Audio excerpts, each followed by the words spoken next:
औरत की ज़िंदगी इतनी आसान नहीं होती। वो पढ़ लिख ले, डिग्री पा ले, लेकिन एक दिन जब उस पर घर, पति, बच्चे की जिम्मेदारी आती है तो कहीं ना कहीं उसका करियर प्रभावित हो जाती है। लेकिन कोरोना का बुरा दौर बीतने के बाद आए वर्क फ्रॉम होम कल्चर ने महिलाओं के लिए घर पर रहकर स्वाभिमान से जीने का मौका भी दिया है। औरतें इसके लिए आगे भी आ रही हैं। भले ही ऑफिस का वर्क कल्चर महिलाओं को और भी कॉन्फिडेंट बनाता है, लेकिन फिर करियर छोड़ने की मजबूरी से कहीं अच्छा है अपने हालातों के लिहाज से मौके मिल जाना। नमस्कार, आप देख रहे हैं आर लाइव और मैं हूं आपके साथ निधि सिंह। चलिए इसके आगे की अब पूरी डिटेल आपको हम बताते हैं। हाल ही में एक इकोनॉमिक्स टाइम्स की रिपोर्ट के अनुसार कोविड के बाद महिलाओं ऐसी कंपनी में काम करने को तवज्जो दे रही हैं जो घर से काम करने या हाइब्रिड मॉडल में काम करने की सुविधा दे रही है।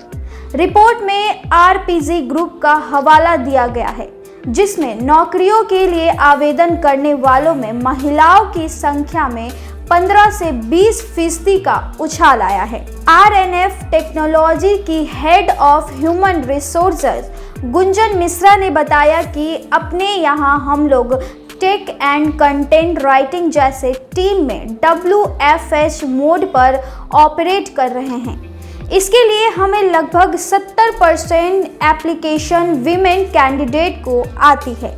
वहीं जब हम लोग WFO यानी वर्क फ्रॉम होम ऑफिस के लिए हायरिंग करते हैं तो सिर्फ 40% के आसपास वुमेन्स कैंडिडेट के आवेदन आते हैं। वो बताती हैं कि मैं पिछले साल 7 साल से इस कंपनी में HR मैनेजर के पद पर काम कर रही हूँ। हमें WFH वर्क फ्रॉम होम देने का अपना अलग अनुभव मिला है। इससे कंटेंट क्वालिटी और आउटपुट अच्छा मिलता है। साथ ही महिलाएं अपनी वर्क लाइफ बैलेंस भी कर सकती है। गुंजन कहती हैं कि मैं खुद 2 बच्चे की मां हूं और मैं बाखूबी समझती हूं कि एक महिला के लिए कितना कठिन है मां के तौर पर बच्चे और घर संभालना, साथ में काम करना, अपने करियर बनाना, खासकर जब बच्चे 1-2 साल के हो जाए ये और भी मुश्किल हो जाता है। अगर इसे बच्चों के पॉइंट ऑफ व्यू से देखो तो मनोविज्ञान भी यही कहता है कि बच्चे को एक उम्र में माता पिता की ओर से प्रॉपर ध्यान और देखभाल की जरूरत होती है। अब पुरुष तो इस मामले में कम ही समझौता करते हैं।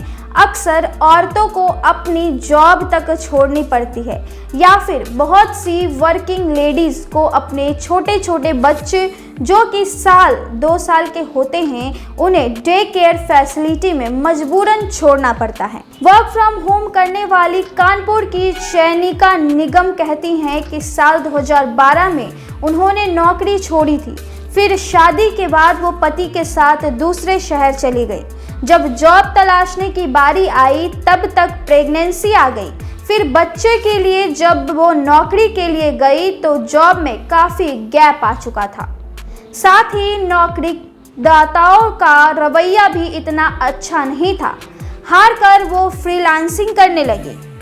चयनिका कहती हैं कि अगर उस दौर में वर्क फ्रॉम होम कल्चर चयन में होता तो उन्हें करियर को इस तरह दोराहे में नहीं छोड़ना पड़ता।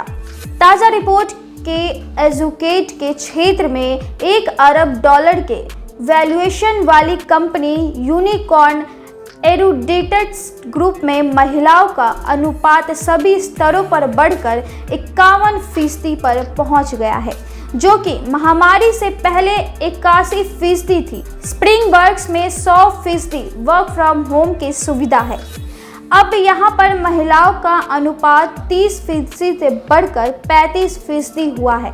जानकार मानते हैं कि महिलाओं को नौकरी पर रखना उद्योग की टैलेंट रणनीति का प्रमुख हिस्सा बन गया है, खासकर जो करियर की दूसरी पारी की शुरुआत चाहती है। उन्हें घर से या कहीं से भी काम करने की सुविधा दी जा रही है ताकि वे काम पर बनी रहे। कोरोना से पहले अपने बच्चों के लिए जॉब छोड़ने वाली सारिका बदला नाम कहती हैं कि मेरे घर में बच्चों को देखने वाला कोई नहीं था। पति एक ट्यूरिंग जॉब था तो वही बेटी को लिमिटेड टाइम के लिए क्रेच में छोड़कर जाते थे। कोई विश्वास पात्र केयर टेकर भी नहीं मिल रही थी। पति की सैलरी ज़्यादा थी तो आखिर में यही फैसला हुआ कि मैं जॉब छोड़ूं। मेरी कंपनी ने कुछ दिन मुझे वर्क फ्रॉम होम की मोहलत दी थी, लेकिन तब चलन नहीं था तो ज़्यादा दिन तक यह नहीं चला। फिर मैंने जॉब छोड़ दी। अब फिर से वर्क फ्रॉम होम कल्चर में काम करने के लिए अप्लाई किया है। कई जगह बातचीत भी चल रही है। ऐसी और भी दिलचस्प बातें जानने के लिए हमारे चैनल आर लाइव न्यूज़ को लाइक, शेयर एंड सब्सक्राइब ज़रूर करें और अपनी राय को कमेंट बॉक्स में ज़रूर बताएं। धन्यवाद।